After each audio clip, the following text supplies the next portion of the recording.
Hello, my dear viewers. Welcome to all in my YouTube channel, School and Scholar. Today, I am going to explain of this lesson in my own words. So, let's start the video.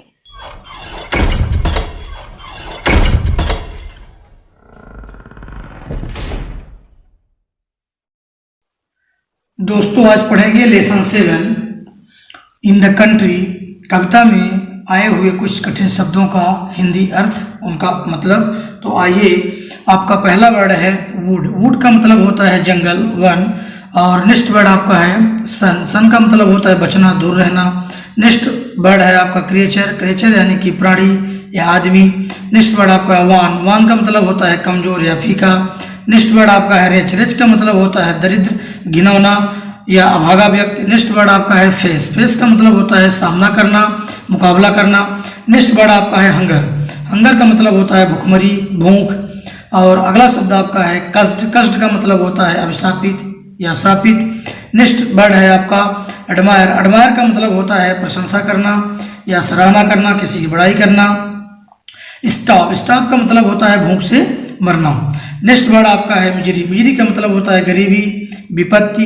Next word आपका है deed. Deed का मतलब होता है कर्म, काम या कार्य। नेक्स्ट वर्ड आपका है पीटी। पीटी का मतलब होता है स्नेह, लज्जा या करुणा। नेक्स्ट वर्ड आपका है स्टेयर। स्टेयर का मतलब होता है एकटक देखना, घूरना। नेक्स्ट वर्ड आपका है वुल्फिस। वुल्फिस का मतलब होता है भेड़िए जैसा। नेक्स्ट वर्ड आपका है क्रीप। क्रीप का मतलब होता है रेंगना, सरकना। और आपका अगला वर्ड है ग्रोन। ग्रोन का मतलब होता है आह, कराहना, यानी कि आह भरना या कराहना। और लास्ट वर्ड आपका है साई। साई का मतलब होता है तरसना, आह भरना। कविता पढ़ने से पहले आइए देखते हैं डेविस के जीवन के अहम तथ्य। विलियम हेनरी डेविस एक ब्रिटिश वेल्स पोएट और राइटर थे। इनका जन्म 3 जुलाई 1871 में न्यूपोर्ट वेल्स यूके में हुआ था, जबकि इनकी मृत्यु 26 दिसंबर 1940 नेल्सवर्थ यूके में हुई थी। इनका जीवन विषम परिस्थितियों में गुजरा। ये मजदूरी करने कई शहरों में गए थे। 3 वर्ष की उम्र में पिता का देहांत होने के बाद माँ ने अगले ही साल दूसरी शादी कर ली।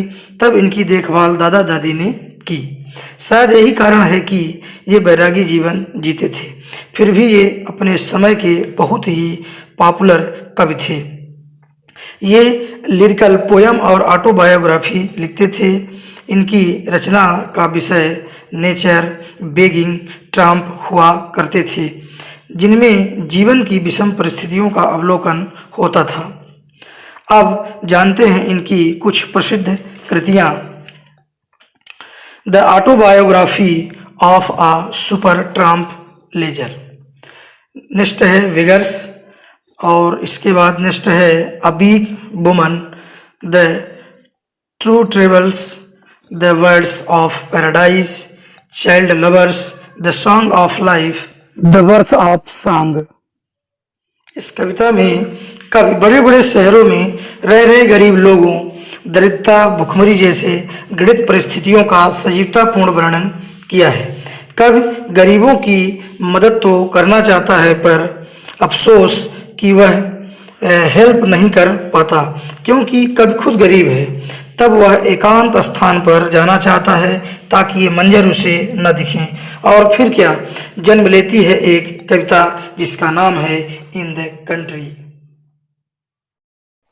अब आइए लेसन 7 कविता को पढ़ते और समझते हैं, जिसका नाम है इन द कंट्री, देश में।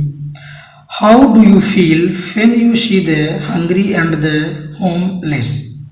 जब आप भूखे और बेघर लोगों को देखते हैं तो कैसा महसूस करते हैं? आपकी मनोदशा क्या होती है? आप क्या सोचते हैं? How do you feel when you are not in a position to help them. और तब क्या महसूस होता है जब आप उनकी मदद करने की स्थिति में नहीं होते हैं, उनकी मदद नहीं कर पाते हैं। This life is sweetest in this board. I hear no children cry for food. I see no women white with care no man with muscles wasting here. यह जीवन सबसे मधुर है, यानी वन का जीवन और उसमें रहने वाले लोगों का जीवन मधुर होता है। In this wood I hear no children cry for food. इस वन में मैं किसी बच्चे की भूख के कारण रोने की आवाज नहीं सुनता। I see no women white with care. मैं किसी स्त्री को चिंताओं में सफेद होते अर्थात परेशानियों से जूझते हुए उसे बूढ़ी होते नहीं देखता। No man with muscles wasting here. यहाँ कोई भी व्यक्ति अपनी शक्ति को व्यर्थ में खर्च नहीं करता है, यानी किसी अनर्गल कामों में वह बेफजूल का अपना जो है तो ताकत को या अपने समय को खर्च नहीं करता है। No doubt it is a selfish things. कोई संदेह नहीं है कि यह एक स्वार्थी बात है। To fly from human suffering, कि लोगों की परेशानियों को देखकर भाग जाना।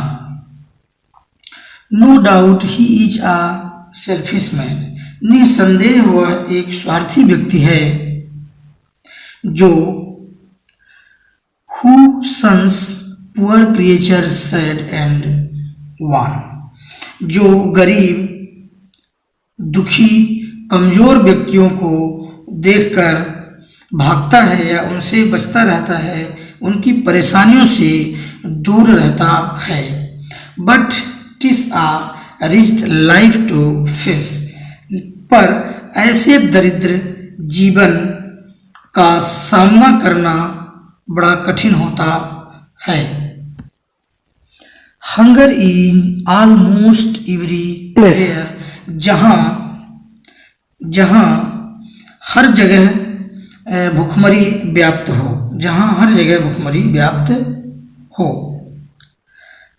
Cursed with a hand that's empty, when the heart is full to help all men। जबकि कवि के कहने का तात्पर्य यह है कि हर गरीब की मदद करना भी कठिन काम है, यानी हर गरीब व्यक्ति की सहायता करना संभव नहीं होता है। Cursed with a hand that's empty, when the heart is full to help all men। ऐसे हाथ जो खाली हैं वो अभिशापित हैं, ऐसे हाथ भी अभिशापित हैं जो खाली हैं। जबकि अर्थात किसी की मदद करने में सक्षम नहीं होते। When the heart is full to help all men, जबकि उसकी मदद करने की हार्दिक इच्छा है, जबकि उसकी मदद करने की हार्दिक इच्छा है कि लोगों की मदद करे। Can I admire the statue great, क्या मैं ऐसे महान मूर्तियों की प्रशंसा कर सकता हूँ। When living man stop at its feet, जहाँ जीवित व्यक्ति इनके पैरों में खड़े होकर भूखों मर रहे हों। Can I admire the parks green tree, क्या मैं बाग के हरे पेड़ों की प्रशंसा कर सकता हूँ। आ रूफ फॉर होमलेस मिजरी, जो बेघर लोगों का आश्रय है। When I can see few men in need, I then have power to help by deed। जब मैं कुछ जरूरतमंद लोगों को देखता हूँ तो मुझ में तो मुझमें जो है तो मदद करने की अपार शक्ति जो है तो आ जाती है कि मैं अपने कार्यों से उनकी मदद करूं। नो लॉस माई चेयरफुलनेस इन पिटी, तब मेरी प्रसन्नता उन पर तरस खाने में नहीं हो सकती। Which I must do in every city, जो मुझे हर शहर में करना पड़ता है। For when I am in those great places, क्योंकि जब मैं बड़े बड़े स्थानों में रहता हूँ, उन बड़े बड़े स्थानों में रहता हूँ। आई सी थाउजेंड सफरिंग फेसेस, तो मैं हजारों जो है तो परेशानियों से घिरे चेहरे को देखता हूँ। बिफोर मी स्टेयर्स आ बुलफिश आई, जो मेरे सामने भेड़ियों जैसी आंखों से टकटकी लगाकर मेरी ओर देखते रहते हैं या ताकते रहते हैं। बिहाइंड मी क्रीप्स आ ग्रोन और साई, जब मैं वहाँ से चलता हूँ तो मेरे पीछे रेंगने की, कराहने की अथवा तरसने जैसी जो है तो स्वर सुनाई देते हैं। वीडियो देखने के लिए धन्यवाद और हमें उम्मीद है कि वीडियो अच्छा लगा होगा। तो एक छोटा सा लाइक और ढेर सारा वीडियो शेयर कर दें। लाल वाली सब्सक्राइब बटन को दबाकर चैनल को सब्सक्राइब कर लें। साथ ही बगल में दिख रही आल घंटी वाला निशान भी दबा दें। और हाँ, आपका जो भी डाउट हो, जो भी क्वेश्चन हो, उसे कमेंट बॉक्स में ज़रूर पूछें। और मिलते हैं अगले वीडियो में। Take care, bye bye.